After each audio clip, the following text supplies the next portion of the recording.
Good afternoon. I hope you're having an absolutely fantastic day. My name is Tom. I am a professional composer, producer, and musician living and working in Cardiff. And today I thought I would go through the production on my latest neoclassical and ambient single, HIRAETH. Let's jump into the project and just have a look through what is going on. Okay, so this is the project file for the track. As you can see, it's not a particularly complicated or extensive project. There's not a huge amount going on.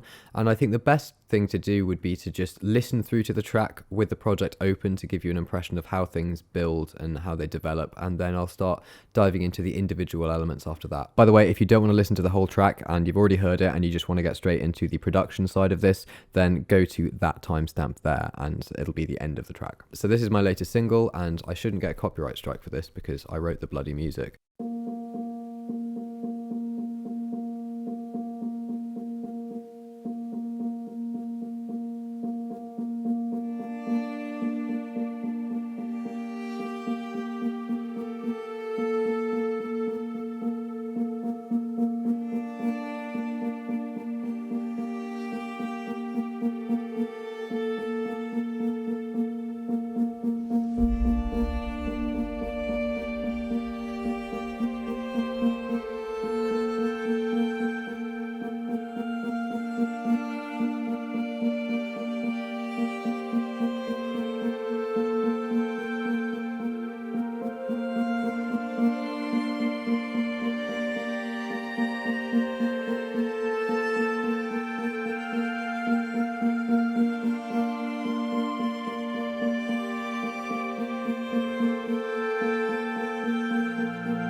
So that is my track, which, by the way, the title, it's a Welsh word that has no translation into English, and it sort of means the feeling of longing and nostalgia and missing a home that no longer exists, that kind of exists only in one's memory. So it's a very, very nice concept. It's something I feel like I can relate to. I think everyone can. And while that concept can be quite difficult to explain, it's a sort of quite simple feeling, really. And I wanted the track to carry a lot of that simplicity. I have a tendency to overcomplicate things, and I'm always adding more pads and more synths and all of this stuff. And I was trying to be restrained with this. As you can see in the last section, I did still get a bit carried away. But the interesting thing about this as well is that the concept of the track began as a demo for a potential client I had a couple of years ago. All that demo really consisted of was the repeated pedal piano note alongside this very, very simple melody.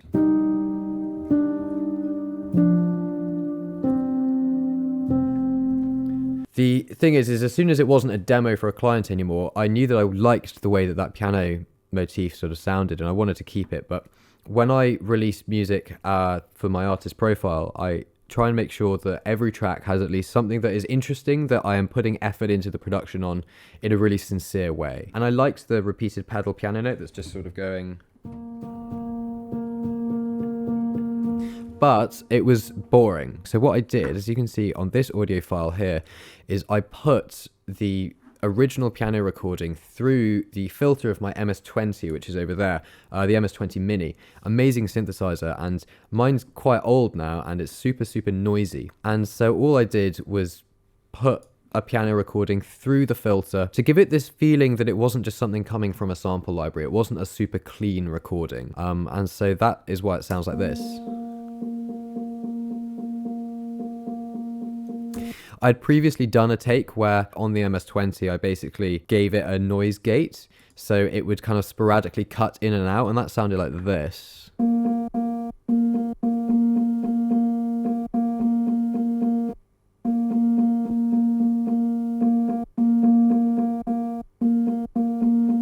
Which I do think is cool, but I don't think I'd refined it enough. I was also thinking that the piano alone is a bit too boring, just doing that.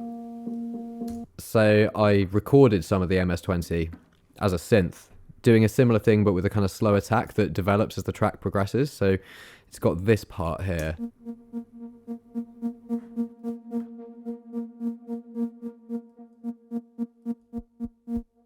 So that's the raw recording of it.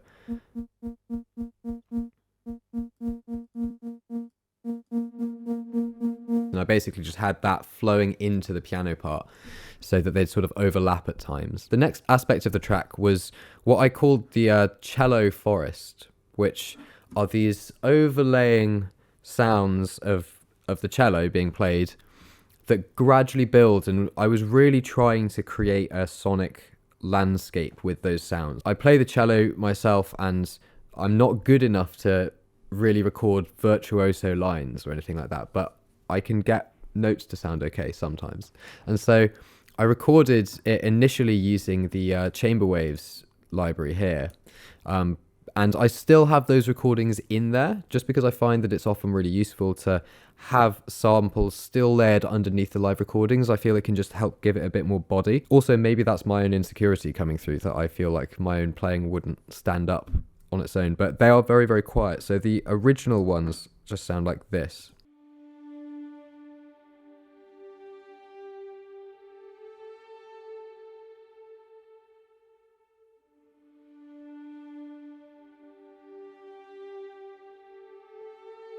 And then when I layer my own on top,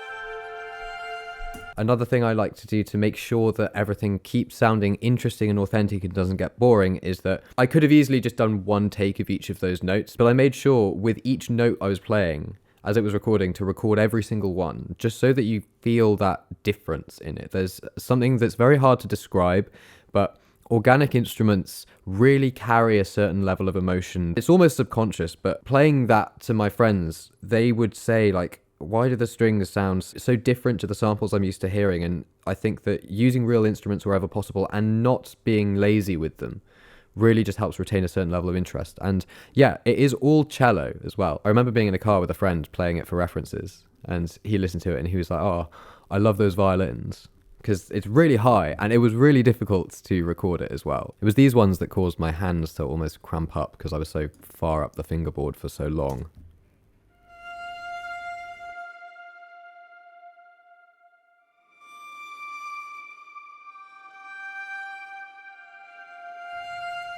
So that's the Cello Forest, as I call it, and then in the midsection I have them all drop out and then slowly kind of build back in as it gets to its sort of conclusion. Now the piano, I am slightly ashamed to admit this, especially after what I was just saying about recording real cello, is not my piano. I tried for about 8 hours to record my piano and record all the parts, but I'd only had my piano for about a month at this point, and I just couldn't get the sound right. I couldn't get the mics in the right position. I don't think I could anyway, because I was releasing a single every month. I didn't really have time anymore to keep trying to get the piano right, and there is something to be said for use real instruments where you can, especially when it's going to enhance the track, but don't use them just for the sake of saying that you used them. I could have spent a whole load more time trying to get the piano right, but every time I referenced it with the sample piano I was using, the sample piano won. And in that instance, it's just better to cut your losses and stick with what sounds best. Always stick with what sounds best. So the piano, like I said, it's an incredibly simple line.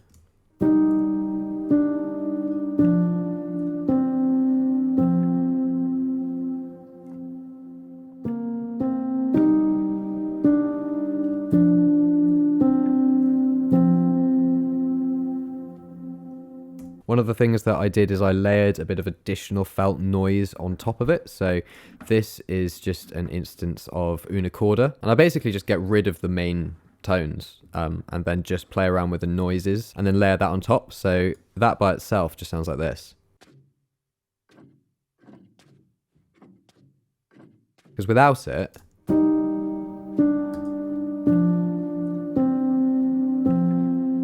like, it's nice. There's an extra little bit of bite that I think is helped by the una corda noise.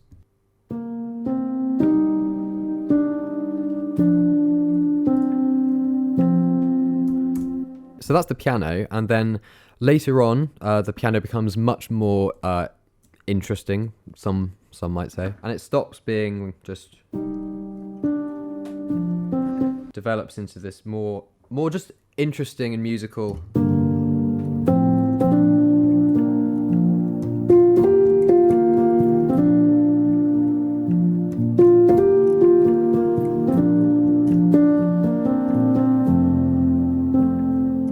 And so I gave the piano a bit of space by itself, but while that's going on, I start adding more ambience that is, I don't know, potentially more familiar to some of the music I've done in the past. General, soft, swirling ambience. The Olaf Ronalds toolkit is amazing for things like that, and I think that's what this is.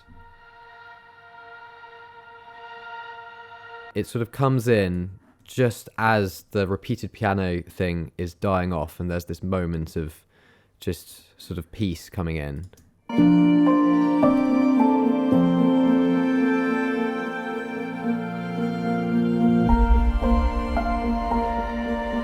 Actually, that is real piano.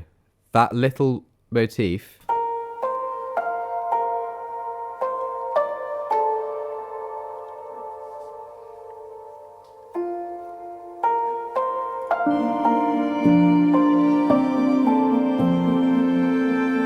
So anyway, going back to the moment of opening up. So I add a few different layers of ambience, as well as some Foley from like the road noise. I don't know why, but it just sounds nice to my ears. It kind of makes it human.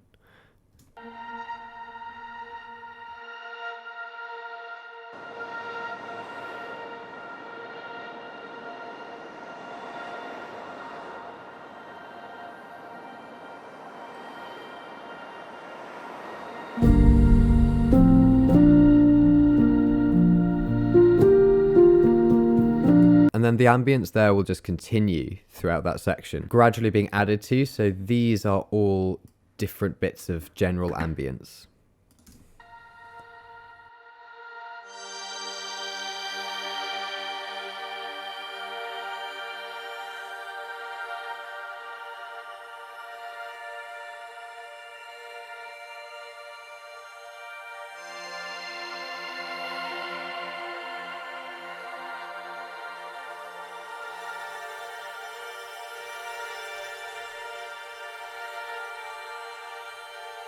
In that moment with the piano where things are building up, I added in this, which is a synth harp. I couldn't resist putting in the kind of synth harps that I like. I just have certain things that I really like, and I use them.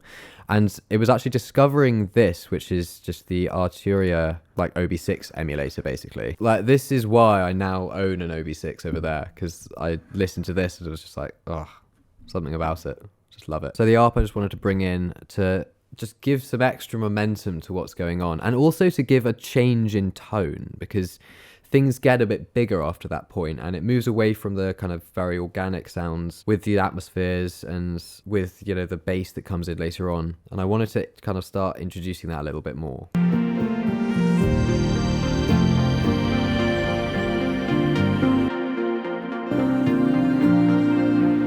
And there's actually another ARP that I added in just before that one starts, which is here, which isn't a soft synth. That's a recording I think I used, it might have been the Wasp. Yeah, I think this is the Wasp that I've got over there before I had this stuff. So that.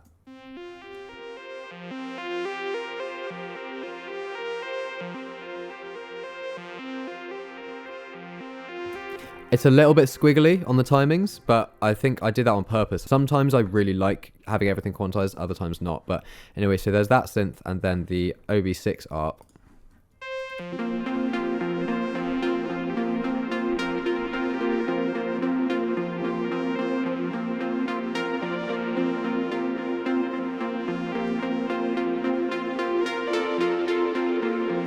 So that with all of the atmospheres as well.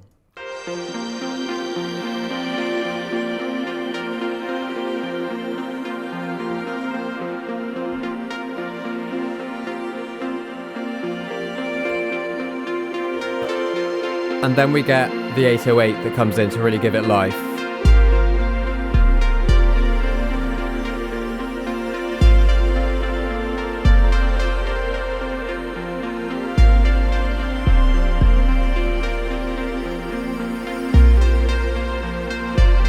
And one of the things that I then added on top of that, because this was a sort of climax to a track, and when thinking about like the meaning of the title, nostalgia and homesickness, especially as it pertains to Wales. Like, Wales is an incredibly beautiful country, with some real like heritage and majesty in the scenery, and there was something about the majesty that I wanted to bring out, and I added these choirs over the top, just not super in your face, just singing gently, and it just added an additional layer of sort of ethereal sonics, I guess, on top.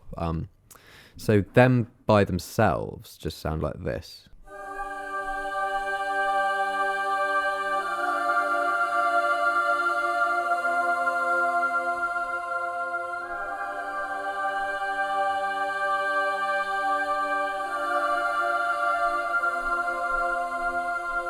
I really like treble voices, boys singing in choirs, because I suppose I'm biased because I used to be a chorister, so there's something very familial about that sort of sound to me as well, which again ties into the title. But all of the atmospheres together, I think sounds really lovely. And with the 808 as well, unconventional choice of instrument for a neoclassical track. Just chuck a fat 808 in there. I use this true urban thing quite frequently to make my 808s, although sometimes if I really want to get an 808 sound, I'll use one of the synths to do it. Because there was this feeling of things leading up to this moment, I just wanted to reinforce that, and I felt like it wouldn't have worked just having some piano bass notes playing it really loudly. You know, I wanted something to have that sharp moment of impact an 808 has that then just kind of fades down. So you don't get this sense of being hit in the face. Oh, there's a really obvious bass synth now that's just sustaining all the way through. There's just this moment of impact and then fades down, and then for each note it just reinforces the structure basically. But yeah, everything together.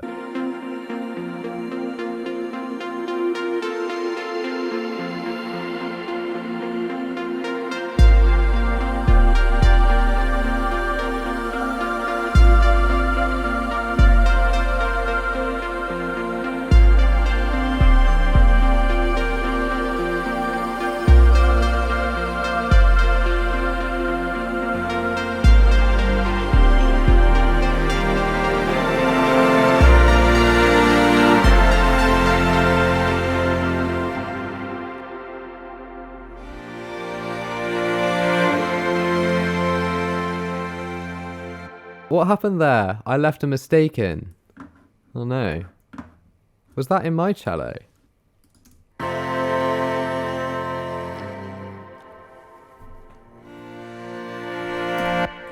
Fuck's sake. Well, there's no point going through it now because I can't change it. The track's been out for like a month and a half. That's embarrassing. Sorry, pretend you never knew that happened. The other thing that I added to flesh out that section were these big, more symphonic sounding strings. I didn't want it to be too huge and over the top, but I wanted there to be a sense of difference between the opening of the track, which had pretty much exclusively real cello, individual lines, very minimal, and I wanted there to be this opening up of sound, and I felt that adding proper string parts in at that point would really help. Now, I recorded all of the parts on cello and then duplicated them into a few different sample libraries. So I used the Flautando Strings Classic from Spitfire Audio for one layer, and then I also use solo string parts as well. Part of the reason for that is not just to flesh out the sound of my own cello, but also some of that would have been way too hard for me to try and play and it sound good really high up, and I did want there to be a few of the higher register string sections in there. So the Flautando strings just sound like this.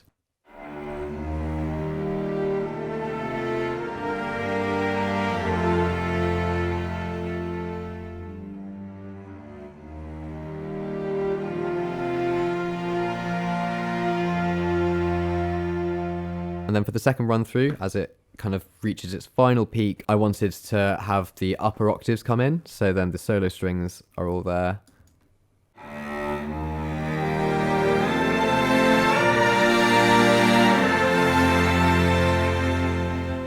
This is the thing, is that each of those sections individually I wouldn't have liked, and I don't think it works. And I think one of the secrets to making good and full sounding strings is to just layer different libraries. You know, you can't just grab one library and use that for everything. You have to experiment with which things work best layered with which other things, you know. I always try and layer some solo strings on top of any chamber strings or symphonic strings, and then if I can layer my own cello playing on top of that again, I just feel like that's where you can get to these really, really good points, because not only is it sonically interesting because you're using multiple different libraries, but the layer of real recording on top of it makes it unique and suddenly makes it something that people can't point to and be like, oh, I know that sound, it's just from this library. And there's nothing wrong with using sample libraries. I use them all of the time. I use them right here. But I think the key is to use them as like tools to be experimented and layered. So all the strings together sound like this.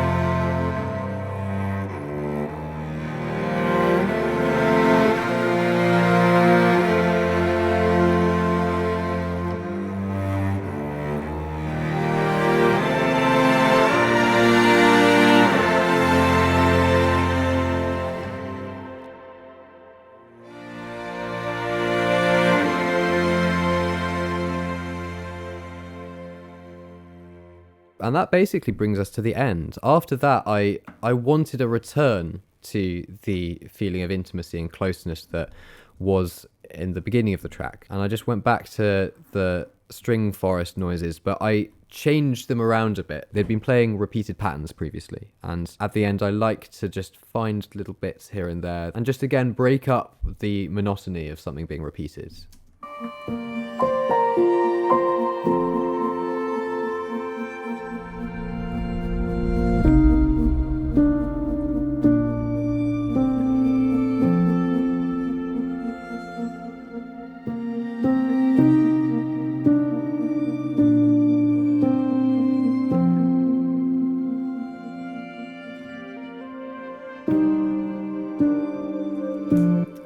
Tiny little bit of additional synths from myself, and again I think that was something that I had just recorded in randomly. When I work with synths, sometimes I'll just let it record and just play a load of random stuff and then go through it, chopping out the bits that I think work and the bits that I think don't, and I think that's what that is.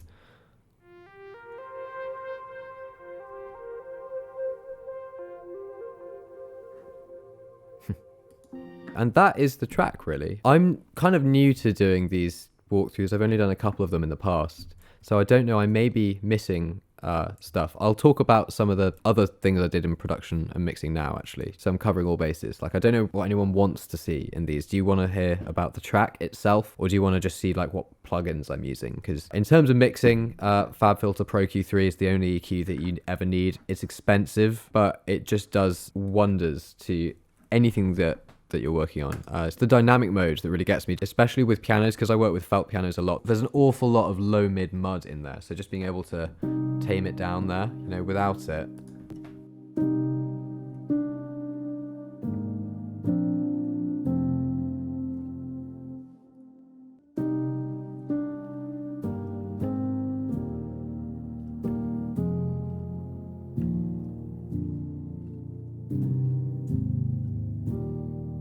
If it was a solo piano piece, you want to keep all of that warmth in there, but in terms of the mix, you don't want things getting overpowered, especially with all the other stuff going on. Now, in terms of the way that I organize projects, I have a variety of different templates for different things. I've gotten rid of loads of it, but I have stacks of instruments, so I'll have all my ambiances here, and I don't know, oh, that's the choir, so that was a new stack, because I'll give them all a little bit of EQ.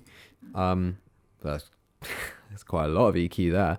And sends them to my reverbs and buses. So I use Eventide Black Hole all of the time. I absolutely love it. It's like my favorite reverb, and it's quite expensive, but it's often on really, really good sales. So it's supposed to be, I think, $200, and I got it for $29. It was just $29 for a weekend. So there's that. Another trick in terms of reverb, especially if you're using long decay, big spacey ambient reverbs, make sure that you EQ the reverb on the auxiliary after the instance of it. So, I mean, that, again, it's just, you don't want any build-up of nasty low mid stuff going on. And quite frequently, I've found that when there's just like a nasty frequency that's poking through in my mix that I don't like, or a big build-up of stuff in the low mids, I'll go into my reverb auxiliaries and just do some EQ there, and it fixes everything. Because you don't necessarily want to just get rid of the frequency. You just want it to be tamed.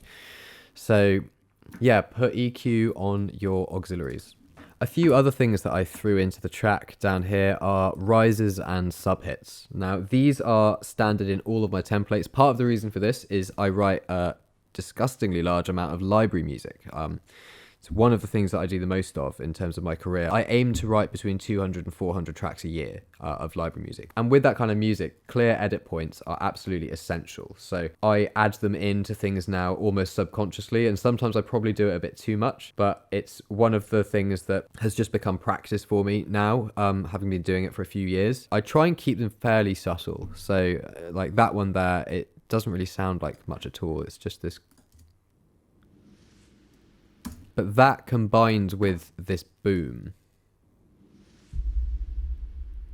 it's just a nice way of marking a point of impact. Another thing to do in terms of little bits of interest and sort of almost psychoacoustic stuff, just throw some reverses in there.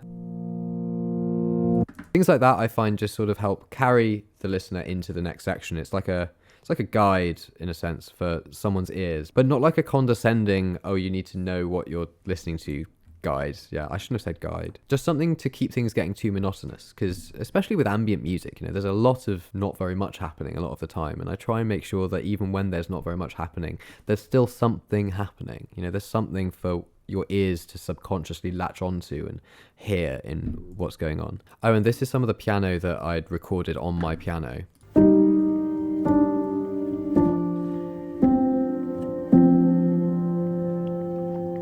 I don't know, it worked better in the first section. It was the latter section that I just couldn't do it.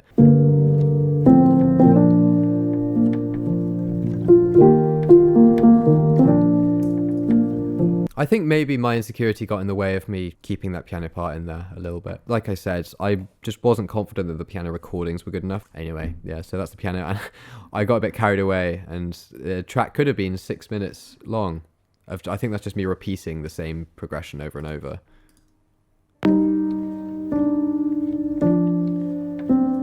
Yes, it is. So that's the general gist of the track. I really hope I can edit this video in some way to make it at least slightly interesting. This is my first time using OBS to do the screen recording, and feel like I've got things bit more streamlined so I can do more videos like this. And on that note, if you are watching and enjoying this video, then let me know if there are more types of production videos that you want to see. I have quite a few plans, but if you want to see specific mixing things or just like sessions with the synths, then let me know and I'll do it. And speaking of mixing, I've got my master bus chain on here, which is really simple, and I'm probably going to embarrass myself by showing this to people because I don't know that people get funny about mastering chains and all of that. But initially 2 EQs, just the Logic ones, just a quick top and tail on one. This one is on the side, so I get rid of all the side frequencies below 100 Hertz at a slope, so it's only below 50 that there's nothing there at all. I then use a Pultec emulation EQ from Waves, which is lovely. You can do the bass boost trick on it, which is very, very fun. And then this, the V2 Hybrid from Plugin Alliance. I use that to add stereo width, which again is something that is maybe contentious. Like, I feel very awkward showing people these things because it's, I don't know. It's like pulling your pants down in public. But this has also got this really, really useful thing called the Mono Maker, which, similar to the EQ that I showed you, you just pull that up and it will chuck the mix into mono up to the point that the frequency it is there. So I can show you what that sounds like, actually.